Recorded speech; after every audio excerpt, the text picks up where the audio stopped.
Hello friends, welcome to our channel. আশা করি সবাই খুব ভালো আছো, সুস্থ আছো। আজকে আবার ফিরে এসেছি একটি মজার রেসিপির সাথে। আজকের রেসিপি চিংড়ি মাছ দিয়ে কচুরলতি। এটা বাঙালির একটা ট্র্যাডিশনাল খাবার। তাহলে চলো দেখে নাও আজকের রেসিপি। কচুরলতি বানাবার জন্য আমি এখানে আগেই কচুরলতিগুলো নিয়ে নিয়েছি। দেখো, লতিগুলো এমন লম্বা লম্বা সাইজের হয়।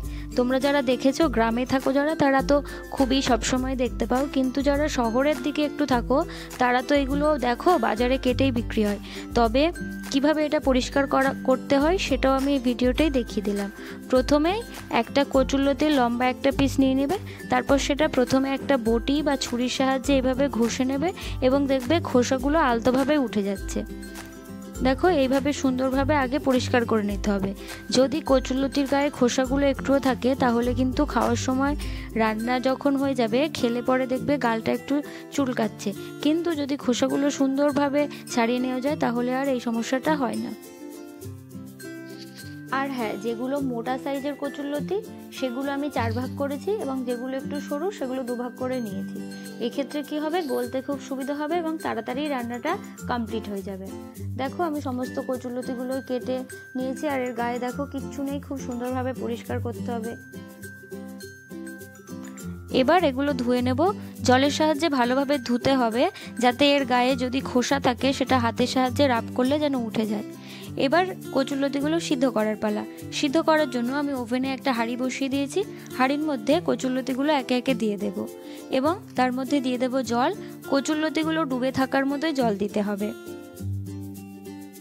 দেখো, বেশ অনেকটা পরিমাণেই জল দিয়ে দিয়েছি। এবার একটা ঢাকনার সাহায্যে 3 থেকে 4 মিনিটের জন্য আমি এটা ফুটিয়ে নেব। দেখো, জলে বাবলস চলে আসছে। এবার আমি গ্যাসের ফ্লেমটাকে অফ করে কিছুক্ষণ রেখে দেব এবং তারপর জল ঝরিয়ে নেব। এখন আমি এখানে নিয়ে নিয়েছি 10টা চিংড়ি মাছ।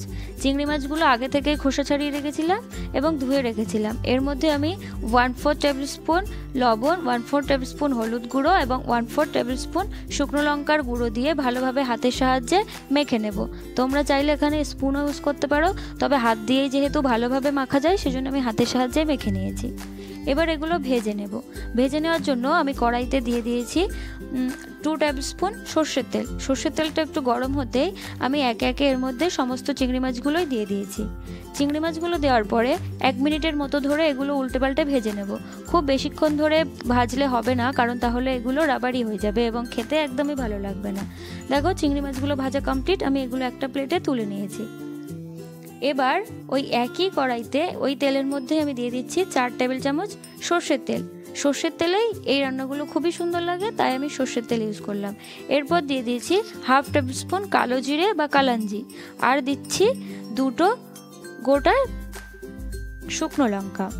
গোটা শুকনো লঙ্কা এবং কালো জিরে দেওয়ার পর 3 থেকে 4 মিনিট ধরে এটা একটু ফ্রাই করে নেব এবং তারপর আমি আগে থেকে 2টো মিডিয়াম সাইজের পেঁয়াজ কুচিয়ে রেখেছিলাম সেটা দিয়ে দেব এবং সেটাও একটু ভালোভাবে ভেজে নেব।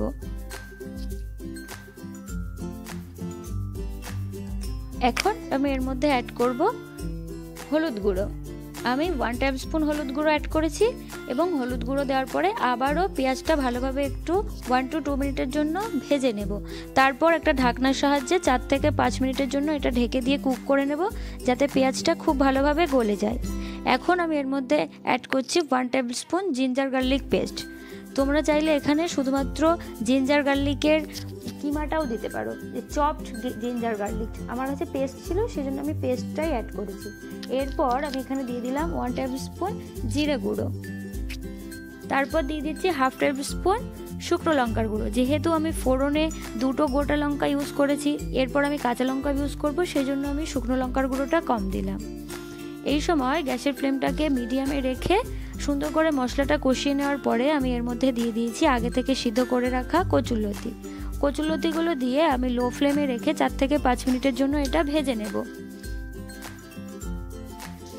দেখো, 4 থেকে 5 মিনিট ধরে আমি সুন্দর করে ভেজে নিয়েছি। এবার আমি যে কাঁচা লঙ্কাগুলো রেখেছিলাম সেগুলো এর মধ্যে দিয়ে দিলাম আর দিচ্ছি আগে থেকে ভেজে রাখা চিংড়ি মাছ।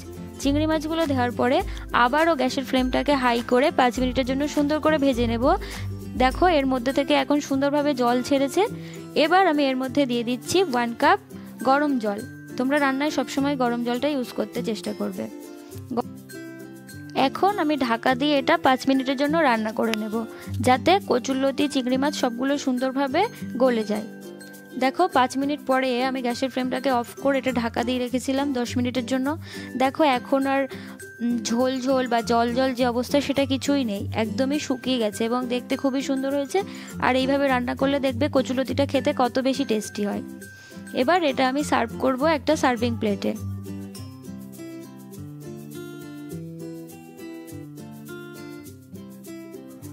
সার্ভিং প্লেটে সার্ভ করার পর দেখো দেখতে কতটা সুন্দর লাগছে এবং খেতেও খুবই টেস্টি হয়েছিল। তোমরাও কচুরলতি পরিষ্কার করা থেকে শুরু করে রান্নার টিপসগুলো ফলো করো এবং একইভাবে রান্না করো।